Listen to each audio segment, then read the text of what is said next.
by finances, investing, estate and retirement planning? Well, I went to school so you don't have to. Welcome to Finances and with Kathy and Jennifer.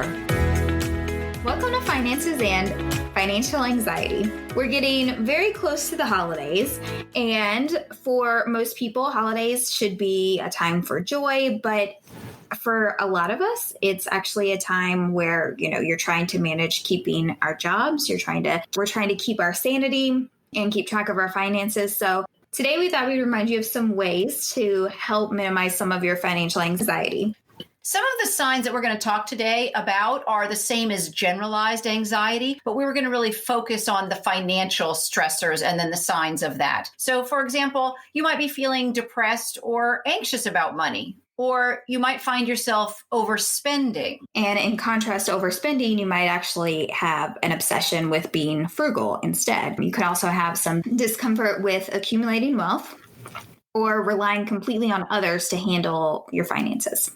A few other might be your inability to change your financial behaviors, even though you have some incentives to do so. Maybe it will help you feel better, but you still have that inability to change it. Or another way that you could show it is that repeatedly giving money to adult children or other members of your family. So these things happen at all income levels. They happen across all races and genders. And Northwestern Mutual found that 85% of Americans report feeling some level of financial anxiety, but they can be overcome along with finding your triggers and finding your own coping mechanisms to help with this.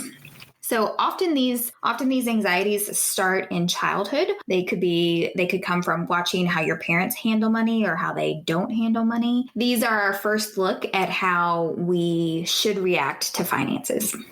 And like anything, we're learning from what we see our parents doing. And if we see them struggling in some way, it makes sense that we feel like that's what finances are. It's a struggle for you. Or we see them overspending. Well, that's just what you do. You just spend on your credit card. Or you see them being very, very frugal. And so that you grow up thinking, well, that's a thing that you should be. I know that for myself, I've definitely adopted some of the things I've seen as a child. And I think that's fairly typical, right? We share our religion with our children. We share our education with our children. We share how we deal with money with our children. And so it's just one more thing that we're able to teach them, whether we're meaning to teach them or not. Mm-hmm.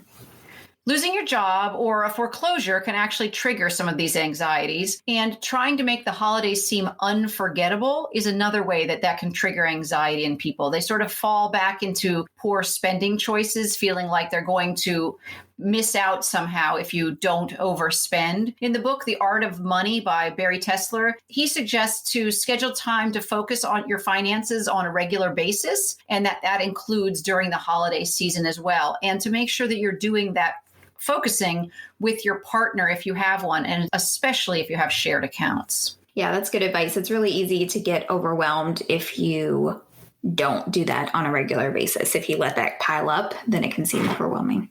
We actually respond with the same fight, flight, or flap reaction as with any source of stress. So this can include having or feeling an increase in your heart rate, higher blood pressure, as well as altering your mood, your memory, and immune response. Laura Choi from the Federal Reserve Bank of San Francisco reminds us that any financial anxiety, whether it's ongoing debt, insufficient income, and even other emotional distress, can bring on these feelings. This same stress, according to Iowa State University, when you are exposed to it chronically, makes us vulnerable to feeling trapped in a self-perpetuating cycle of adverse life circumstances, and that just causes poor health. They did research with college students as well, and they found that financial stress in their daily lives, including school expenses, credit card spending, student loan debt, and even employment after graduation, caused them a great deal of stress, which led to poor health in many of them. So these financial stressors can lead to poor health. Like Kathy said, it can lead to things like insomnia. If you're up all night worrying about bills that you have to pay, it can lead to weight gain or weight loss. It also includes feelings of depression and even relationship troubles, and especially if you're in a relationship where you don't agree on how to handle financial situations. People who experience financial stress can also start to socially withdraw, and they'll start to pull into an isolating shell. They might have physical troubles like head and stomach problems, as well as blood pressure and diabetes. And it could also lead to drinking, gambling, and overeating problems as well. One of the foremost authorities on financial therapy, and that includes then anxiety that people are feeling, is Dr. Brad Klontz. And he shared 5 tips for dealing with financial anxiety. The first one is to know that you're not alone. Your financial situation is not going to kill you, but financial stress could. 7 out of 10 adults say that money is their number one source of stress, regardless of their gender. The good news is that financial security is not tied to the amount of money you have, but how well you manage it. That management is within your control. The second is to take a break. So allowing your mind to spin out of control is only going to cause more stress. Instead, find some relaxing activities that you could do. You could clear your mind by doing some simple tasks like taking a walk, listening to music, read a book, take deep breaths. These are just like simple little things that can help you take a break from your financial anxiety that you might have going on. These will all slow your heart rate, decrease your blood pressure, and even lower your stress hormones. All of this will give you the ability to think more clearly and make better financial choices. Now, these next 2 are intertwined, and they might even sound like they're opposite of each other, but they're not. The first one is catastrophic thinking is just damaging for you. I'll never get out of debt. I'll be poor forever. I'll never make enough money. He says that all of these irrational thoughts are exaggerated and only create more stressful emotions. There is a protective mechanism that we have that we create so that if you can imagine the worst and it doesn't happen, you start to feel relieved because the worst didn't happen to us. But the problem with that is that our unconscious mind can't always tell the difference between what's real and imagined with our stress and then how our body reacts to that stressor. Along with that, the next one is to actually play out the worst case scenario. So you often hear, what's the worst that could happen? I like using this because generally your financial situation is not life-threatening, but the stress it causes can be. Look at your fears by examining them. You're experiencing a form of exposure therapy that can help you keep it in perspective. He recommends playing it out. If you lost your job, although that's very bad, what's going to happen next? You can use your emergency fund. If you were to lose your house, that's a really bad situation that you don't want to be in.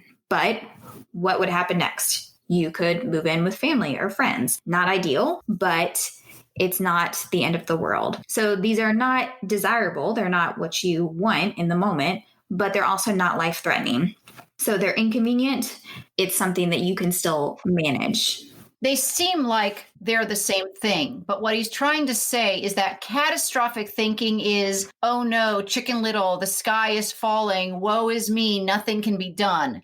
That, of course, he's not recommending. What he is recommending is using a logical outcome, asking yourself, well, if this does happen, what would happen next? And how can I either plan for that or avoid it? One of the statements is, I'll never, or I'll always, or I can't. And that's different than what if I lost my job? One is just negative thinking, and the other is planning or planning to avoid a possible outcome. And the last one that he suggests is ask for help. When you lack the confidence in your own ability to face challenges, your anxiety is going to rise. You're already working on this by listening here. You're building your basic financial literacy. There are financial therapists who can help you with not only your mental health, but also your financial health. They will be able to help you tackle your personal financial challenges. You could find these financial therapists online at the Financial Therapy Association, or FTA, at their website, which is financialtherapyassociation.org.